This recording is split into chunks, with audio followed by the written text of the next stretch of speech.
नमस्कार। पिछले वीडियो में हमने जिक्र किया था कैसे फारूक अब्दुल्ला स्वयं अपने बेटे उमर के लिए गड्ढा खोदते रहे, उनको राजनीति में बहुत आगे आने के लिए एक प्रकार से वो बाधा, स्वयं एक पिता बन रहे थे।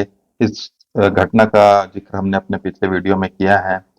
ऐसा नहीं है कि फारूक अब्दुल्ला जो है उमर के लिए हमेशा एक सरल रास्ता अपनाते रहे हैं।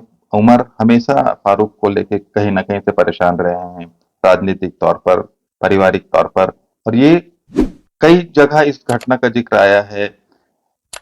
जब रिन्यूएबल एनर्जी में थे यूनियन मिनिस्टर फारूक अब्दुल्ला, उस समय उमर मुख्यमंत्री थे जम्मू कश्मीर के। वही मुख्यमंत्री जिसके लिए फारूक अब्दुल्ला ने दांव पेच किया था ताकि उमर मुख्यमंत्री ना बन पाए, और वो स्वयं मुख्यमंत्री बने कश्मीर के।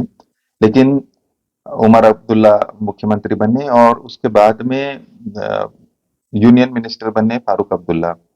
रिन्यूएबल एनर्जी का इनके पास में पोर्टफोलियो था। एक अवसर ऐसा आया जब भरी मंच से एक कार्यक्रम था, वो भी आधिकारिक कार्यक्रम था, पावर सेक्टर के लोग उसमें थे। वहां पर फारूक अब्दुल्ला के मुंह से निकला कि कश्मीरी चोर नहीं, महाचोर होते हैं। ये घटना पूरे कश्मीर में एक उग्र आंदोलन के रूप में सामने आई। विधानसभा में विपक्ष ने इसको एक जमकर मुद्दा बनाया और उमर अब्दुल्ला को फिर डिफेंसिव होना पड़ा था अपने पिताजी के कारण, और उमर अब्दुल्ला को एक खासी परेशानी का सामना करना पड़ा था कश्मीर में। एक अवसर ऐसा आया था जब इनके कश्मीर हाउस में एक कार्यक्रम रखा गया था। ये बात है 2000 के आसपास की, जब 2012 की घटना है। ये 2012 में जून की घटना है, जब एक कार्यक्रम आयोजित किया गया था कश्मीर हाउस में। कश्मीर हाउस मतलब जो दिल्ली में कश्मीर की सरकार है उनका जो गेस्ट हाउस के रूप में जिसका उपयोग किया जाता था, वहां पर एक कार्यक्रम हुआ। वहां मंच पर फारूक अब्दुल्ला पहुंच गए और वहां पर वो अचानक डांस करना चालू कर दिए। और वो इतनी भयावह स्थिति थी, उनका डांस देख के वो अजीब टाइप की हरकत कर रहे थे, तो उमर अब्दुल्ला को स्टेज में जाके उनको खींच के उतारना पड़ा। फारूक अब्दुल्ला को उनको बोलना पड़ा कि ये बिल्कुल शालीनता नहीं है जो आप दिखा रहे हैं। इस तरीके की कुछ घटनाएं थी जो ये सिद्ध करती थी कि फारूक अब्दुल्ला जो है वो कभी भी उमर अब्दुल्ला को आगे आने नहीं देना चाहते थे, कहीं ना कहीं से उनके लिए एक परेशानी खड़े करते रहे थे। इस बात का जो हम कह सकते हैं कि उसका उपयोग किया अटल बिहारी वाजपेयी जी ने। देश के प्रधानमंत्री थे अटल बिहारी वाजपेयी जी ने।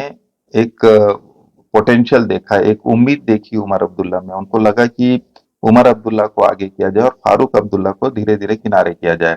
उनको लगा कि एक कार्यक्रम में वो उनसे मिले। कार्यक्रम में मिलने के बाद में अटल जी खासे प्रभावित हुए उमर अब्दुल्ला से। उमर अब्दुल्ला ने उनको अपने घर पर आमंत्रित किया, भोज पर। अटल जी स्वयं, उनकी दत्तक पुत्री, उनके दत्तक पुत्री के जो पति हैं वो, और उनके जो प्रमुख सलाहकार थे ब्रिजेश मिश्रा, ये लोग उमर अब्दुल्ला के यहाँ भोज पे गए। भव्य भोज था ऐसा कहा जाता है। और उस घटना में इस भोज में ये तय हुआ कि फारूक अब्दुल्ला को धीरे धीरे कश्मीर की राजनीति से अलग किया जाएगा। और ये योजना बनी कि उमर अब्दुल्ला को पूरा जो है वो दायित्व, आप जो है कश्मीर की बागडोर जो है प्रदेश की, वो उमर अब्दुल्ला के पास में आ जाएगी। ये ऐसा ये संयोग ऐसा था कि उस समय उमर अब्दुल्ला जो है वो केंद्रीय मंत्री थे। अटल जी उनसे इतने प्रभावित हुए थे कि अटल जी उन्हें महत्वपूर्ण विदेश मंत्रालय तक भी सौंप दिया था। तो इस घटना के बाद में जब ये तय हुआ कि उमर अब्दुल्ला को जम्मू कश्मीर भेजा जाएगा, इसी योजना के तहत अटल जी ने फारूक अब्दुल्ला को उपराष्ट्रपति बनाने का भी फैसला कर लिया। बताया जाता है कि इस फैसले पर पहली मोहर लगाई ब्रजेश मिश्रा जो उनके सलाहकार थे। उसके बाद में ये बात जब लाल कृष्ण आडवाणी जी के समक्ष रखी गई, तो उनने भी कहीं ना कहीं से अपनी सहमति दे दी कि फारूक अब्दुल्ला को देश का उपराष्ट्रपति बना दिया जाए। उस समय 2002 की बात है और उस समय ये उपराष्ट्रपति का पद खाली होने वाला था। ये बात फारूक के जो अ, उपराष्ट्रपति बनने की जैसी सूचना लोगों के संज्ञान में आई, तो ये बात जब राष्ट्रीय स्वयंसेवक संघ के में ध्यान में आई, तो संघ ने इसका व्यापक विरोध किया। संघ ने इतने महत्वपूर्ण पद पर फारूक अब्दुल्ला को ये दायित्व देना या ये जवाबदारी देना संघ को नहीं भाया, और संघ ने अपना प्रोटेस्ट जाहिर किया, संघ ने अपना विरोध जाहिर किया अटल बिहारी वाजपेयी जी के सामने में।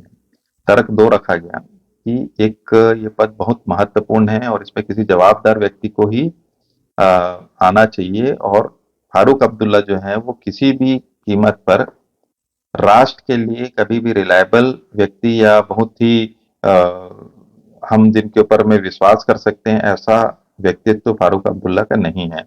तो इतने महत्वपूर्ण पद पर उनको अ, जो है जवाबदारी देने से पहले 4 बार सोचना पड़ेगा। फारूक अब्दुल्ला की मंशा ये थी, जब उनको पता चला कि उपराष्ट्रपति के लिए उनका नाम चल रहा है, तो खासे प्रफुल्लित हुए, क्योंकि उनका लक्ष्य ये था कि उनको लग रहा था कि अब उपराष्ट्रपति तो वो चूंकि बन गए हैं, अब सिर्फ एक कदम और दूर है जब वो भारत के राष्ट्रपति बन जाएंगे, इस देश के सर्वोच्च पद पर वो बैठेंगे। ये कल्पना फारूक अब्दुल्ला ने अपने मन में संजो लिया था। संघ के विरोध के बाद में एक तर्क और दिया गया कि फारूक अब्दुल्ला उपराष्ट्रपति होने के साथ साथ राज्यसभा के सभापति भी होंगे। फारूक अब्दुल्ला का जो एटीट्यूड है वो बहुत लंबे समय तक किसी स्थान पर स्थिर नहीं रहते, वो या तो विदेश यात्रा में चले जाते हैं या और यात्रा में चले जाते हैं। तो सभापति का पद जो है वो भी एक बड़ी गरिमा पूर्ण पद है, उसकी भी एक गरिमा है, और उसका भी जो महत्व है वो काफी गंभीर है। तो इन सब बातों को जब अटल जी के संज्ञान में लाया गया, तो अटल जी ने आखिरी में इस फैसले से अपने आप को रोक लिया, और या तो जो फारूक अब्दुल्ला हैं वो हो सकता है कि देश के उपराष्ट्रपति निर्वाचित हो सकते थे।